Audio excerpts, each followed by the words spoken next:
नमस्कार। आदर्श विद्या मंदिर के ऑनलाइन शिक्षण में आपका हार्दिक स्वागत एवं अभिनंदन। हम बात कर रहे हैं 9वीं कक्षा के अंदर विज्ञान विषय के अंतर्गत पहला पाठ अपना चल रहा था हमारे आसपास के पदार्थ। इसके अंदर पहला पाठ जो था उसके अंदर हमने अध्ययन किया था कि पदार्थ की कौन कौन सी विशेषताएं होती हैं, कि पदार्थ किससे निर्मित होता है, ये हमने अध्ययन किया था। दूसरे पार्ट के अंदर हमने अध्ययन किया पदार्थ के कौन कौन से गुण होते हैं। तो पदार्थ में दो प्रकार गुण होते हैं, भौतिक गुण और रासायनिक गुण। आज हम बात करेंगे कि पदार्थ के भौतिक गुण के आधार पर पदार्थ की अवस्थाएं कितनी होती हैं, कि मुख्य रूप से संसार के जितने भी वस्तुएं हैं, जितने भी पदार्थ हैं, उन पदार्थों की अवस्थाएं अलग अलग होती हैं। जैसे ठोस अवस्था, द्रव अवस्था, गैस अवस्था, इस प्रकार से पदार्थ की कितनी अवस्थाएं होती हैं और अवस्थाओं के अंदर भी उनकी कौन कौन सी गुण होते हैं, कौन कौन सी प्रत्येक अवस्थाओं की विशेषता होती हैं, उसके बारे में अपन आज अध्ययन करेंगे। तो आज हमारा टॉपिक जो है, प्रकरण जो है वो है पदार्थ की अवस्थाएं।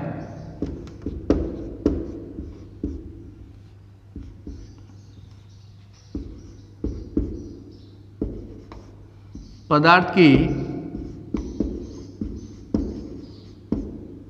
अवस्थाएं, कि मुख्य रूप से पदार्थ जो हैं वो कितनी अवस्थाओं में पाए जाते हैं।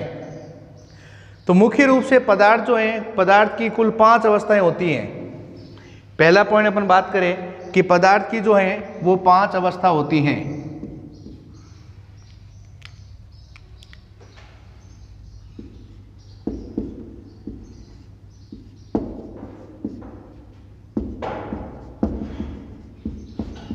पदार्थ की अवस्थाएं,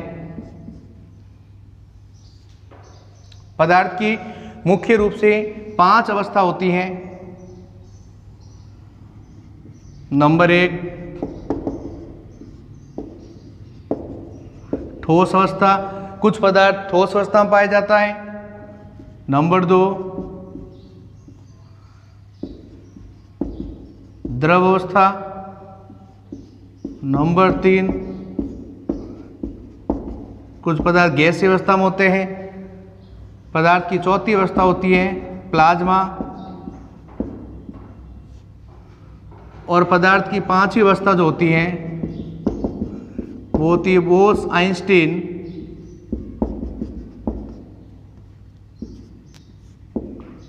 कंडेंसेट, जिसको BEC भी बोलते हैं इंग्लिश में अंदर। BEC बोस-आइंस्टीन कंडेंसेट, ये बोस और आइंस्टीन दोनों वैज्ञानिक हैं। तो मुख्य रूप से पदार्थ की कुल 5 अवस्था होती हैं, लेकिन टोटल अवस्था की बात यदि नहीं की जाए, परीक्षा के अंदर प्रश्न आता है कि पदार्थ की कुल कितनी अवस्थाएं होती है, तो हमको 5 अवस्था बताना है। ठोस अवस्था, द्रव अवस्था, गैस अवस्था, प्लाज्मा और बोस-आइंस्टीन कंडेंसेट। लेकिन प्रश्न आ जाए परीक्षा के अंदर पदार्थ की मुख्य अवस्थाएं कितनी होती हैं, मुख्य रूप से पदार्थ कितनी अवस्थाओं में पाए जाते हैं। तो मुख्य अवस्था जो वो 3 होती हैं, ठोस अवस्था, द्रव अवस्था और गैस अवस्था। ये पदार्थ की जो है वो मुख्य अवस्था होती है। पदार्थ मुख्य रूप से या तो ठोस अवस्था में पाया जाएगा, या पदार्थ मुख्य रूप से द्रव अवस्था में पाया जाएगा, या पदार्थ मुख्य रूप से गैस अवस्था में पाया जाता है। ये 2 अन्य अवस्थाएं होती है पदार्थ की, प्लाज्मा और बोस-आइंस्टीन कंडेंसेट। तो आज हम बात करेंगे पदार्थ की मुख्य अवस्थाओं के बारे में, ठोस अवस्था, द्रव अवस्था और गैस अवस्था। तीनों अवस्थाओं के अंदर जो पदार्थ होते हैं, उन पदार्थों की कौन कौन सी विशेषता होती है, अर्थात तीनों अवस्थाओं का तुलनात्मक हम अध्ययन करेंगे। ठोस अवस्था, द्रव अवस्था और गैस अवस्था का हम तुलनात्मक अध्ययन करेंगे, ताकि याद करने में हमको सुविधा रहे।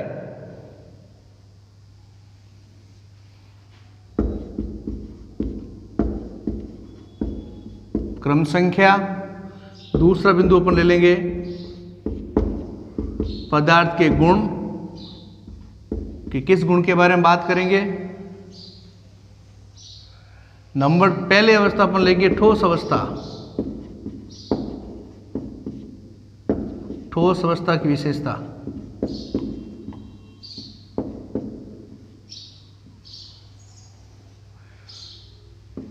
नंबर 2 द्रव अवस्था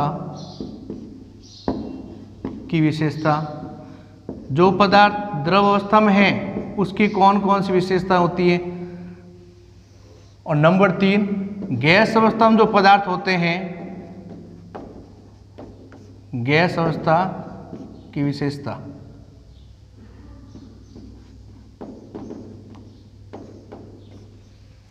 द्रव अवस्था की विशेषता, ठोस अवस्था की विशेषता, द्रव अवस्था और गैस अवस्था।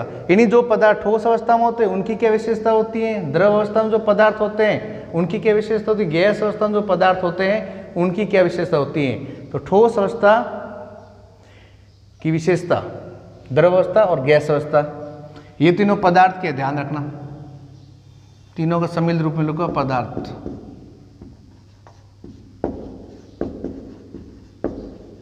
पदार्थ की अवस्थाएं, ठीक है। सबसे पहले अपन बात करते हैं कि ठोस अवस्था के अंदर जो पदार्थ होते हैं उन पदार्थों के अंदर जो कण जो होते हैं वो अत्यधिक पास पास में होते हैं। ठोस पदार्थ जो भी वस्तुएं होती हैं, जैसे श्यामपट्ट है, मार्कर है, पंखा है, टेबल स्टूल, जो भी ठोस पदार्थ, पत्थर है, ठोस पदार्थ के अंदर कण जो होते हैं वो बहुत ही पास पास में, अत्यधिक पास पास में होते हैं। द्रव अवस्था के अंदर जो पदार्थ होते हैं, जैसे जल है, शहद है, तेल है, तो द्रव अवस्था में जो पदार्थ होते हैं उनमें कण जो होते हैं वो ठोस अवस्था की अपेक्षा थोड़े दूर दूर होते हैं। गैस अवस्था के नज़दीक होते हैं और ठोस अवस्था की अपेक्षा थोड़े दूर दूर होते हैं। और तीसरी अवस्था होती है गैस अवस्था। वायुमंडल के अंदर जो गैसें हैं उन गैसों के अंदर जो कण जो होते हैं वो ठोस और द्रव दोनों की अपेक्षा बहुत दूर दूर होते हैं। तो सर्वाधिक दूर दूर कण जो होते हैं वो गैस अवस्था के अंदर होते हैं। अब पहले बिंदु की अपन बात करते हैं। नंबर 1, पहला बिंदु लेते हैं अपन, पदार्थ के अंदर कणों की स्थिति। वैसे पहले हमने चित्र के द्वारा, डायग्राम के द्वारा हमने समझ लिया है। पहला बिंदु है कणों के बारे में, यानी कणों को लेकर ठोस पदार्थ के अंदर कण किस प्रकार व्यवस्थित होते हैं, द्रव पदार्थ में कैसे व्यवस्थित होते हैं और गैस पदार्थ में कैसे कण व्यवस्थित होते हैं। तो ठोस अवस्था के अंदर जो पदार्थ होते हैं उसमें कण जो होते हैं वो अत्यधिक पास पास में होते हैं।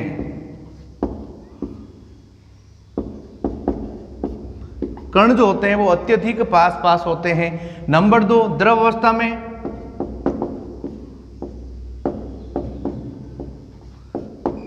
ठोस पदार्थ की अपेक्षा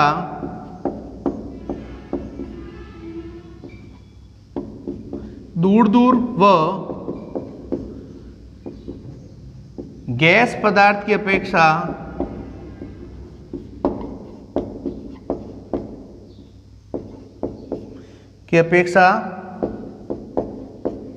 पास पास होते हैं। नंबर 3, गैस अवस्था में जो पदार्थ होते हैं उसमें कण किस प्रकार होते हैं। तो गैस अवस्था के जो पदार्थ में कण जो होते हैं वो ठोस और द्रव दोनों की अपेक्षा बहुत दूर दूर होते हैं। ठोस व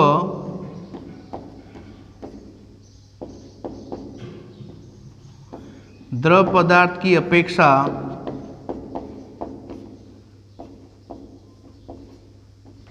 बहुत दूर दूर होते हैं।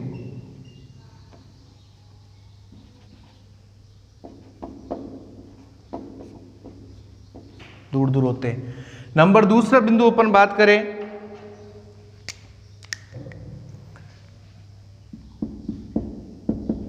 दूसरा बिंदु कणों के मध्य आकर्षण बल। अब हमको ध्यान में है कि कण इसमें अत्यधिक पास पास में तो आकर्षण बल भी सर्वाधिक होगा। इसमें कण थोड़े दूर दूर है तो ठोस की अपेक्षा आकर्षण बल कम होगा। और गैस में कण बहुत दूर दूर है, मतलब ठोस पदार्थ और द्रव पदार्थ की अपेक्षा कणों के मध्य आकर्षण बल जो है वो सबसे कम होता है। तो दूसरी बात अपन बिंदु के लेकर बात करेंगे, आकर्षण बल।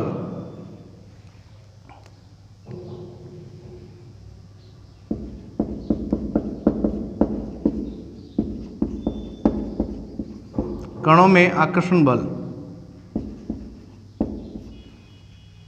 ठोस की बात करें, ठोस पदार्थ के अंदर जो कण होते हैं उन कणों में आकर्षण बल सर्वाधिक होता है।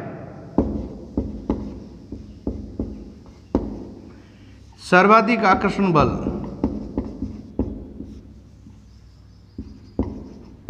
आकर्षण का मतलब होता है नजदीक पास पास में। द्रव में ठोस की अपेक्षा दूर,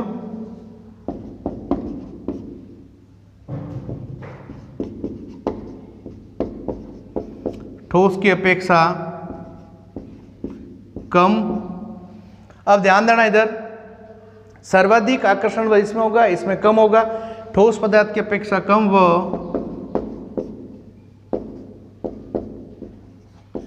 गैस पदार्थ की अपेक्षा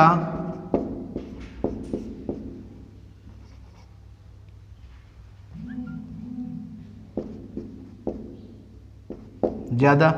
और नंबर 3 अपन बात करते हैं, गैस अवस्था के अंदर जो पदार्थ होता है उसमें कणों की स्थिति, कणों के मध्य आकर्षण बल जो वो सबसे कम होता है।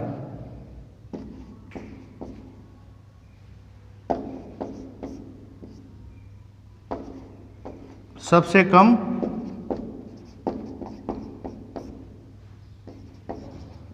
आकर्षण बल। नंबर 3 बिंदु के अपन बात करते हैं, संपीड्यता।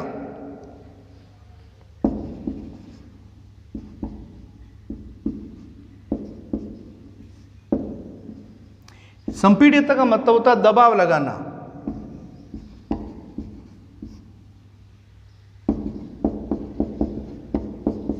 संपीड्यता का मतलब होता है किसी वस्तु पर जब दबाव लगाते हैं तो दबाव लगाने की जो प्रवृत्ति होती है उस गुण को हम संपीड्यता कहते हैं। तो संपीड्यता के आधार पर बात करें ठोस अवस्था के अंदर, तो ठोस वस्तु जैसे मार्कर है, अब मार्कर पर दबाव लगा देंगे लेकिन दबाव इसमें लगेगा नहीं। क्यों नहीं लगेगा? क्योंकि कण इसमें अत्यधिक पास होते हैं। तो मतलब ठोस अवस्था के अंदर जो भी पदार्थ होते हैं उनके अंदर संपीड्यता जो है वो बहुत ही कम होती है, जैसे नगण्य होती है, बहुत ही कम होती है, नगण्य होती है। इसको लिख सकते हैं यहाँ पर बहुत कम, यानी न के बराबर, यानी नगण्य कह सकते हैं। द्रव में ठोस की अपेक्षा ज्यादा,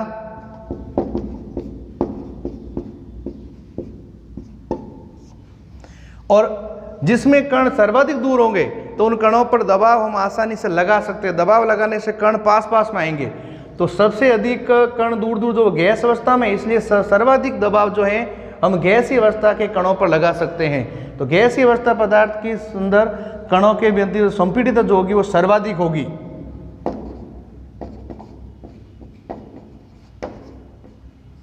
सर्वाधिक।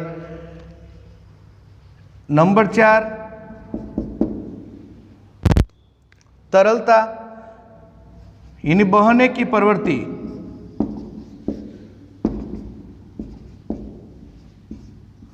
बहने की प्रवृत्ति, ठोस पदार्थ को रख दिया जाए तो बहने की प्रवृत्ति नहीं होगी। यदि यहाँ पर जल होगा तो जल बह जाएगा, और वायु है, वायु यानी गैस है, गैस के अंदर कण बहुत दूर है, तो सर्वाधिक बहने की प्रवृत्ति होती है गैस के अंदर।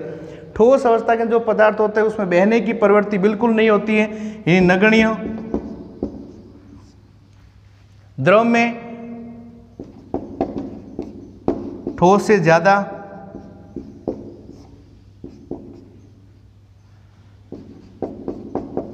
वह गैस से कम, और सर्वाधिक जो है बहने की प्रवृत्ति जो होती है गैस अवस्था कणों में होती है, क्योंकि कण इसमें दूर होते हैं। सर्वाधिक। अगले बिंदु की अपन बात करते हैं तुलनात्मक अध्ययन के अंदर, वो बात करते हैं घनत्व के आधार पर।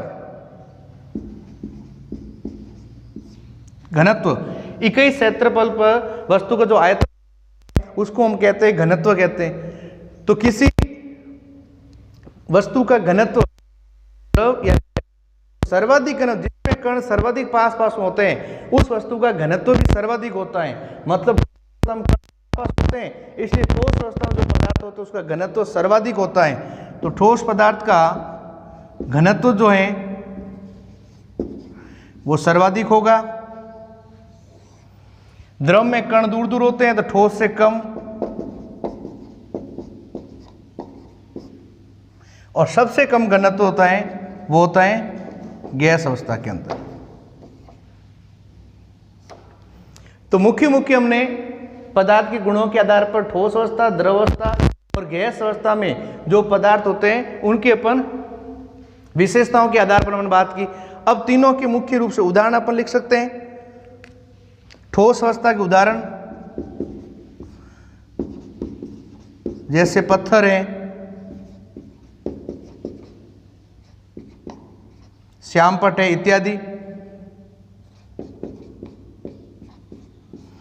गैस अवस्था के अंदर अपन द्रव अवस्था के अंदर उदाहरण अपन कर सकते हैं, जैसे जल है, शहद है, तेल है इत्यादि। और गैस अवस्था के अंदर अपन उदाहरण की बात कर सकते हैं, जैसे ऑक्सीजन गैस,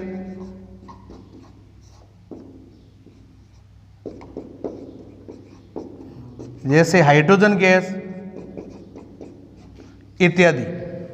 तो आज हमने बात की पदार्थ की अवस्थाओं के बारे में। पदार्थ की मुख्य 5 अवस्थाएं होती हैं, लेकिन मुख्य रूप से देखा जाए तो 3 अवस्था होती है, ठोस अवस्था, द्रव अवस्था और गैस अवस्था।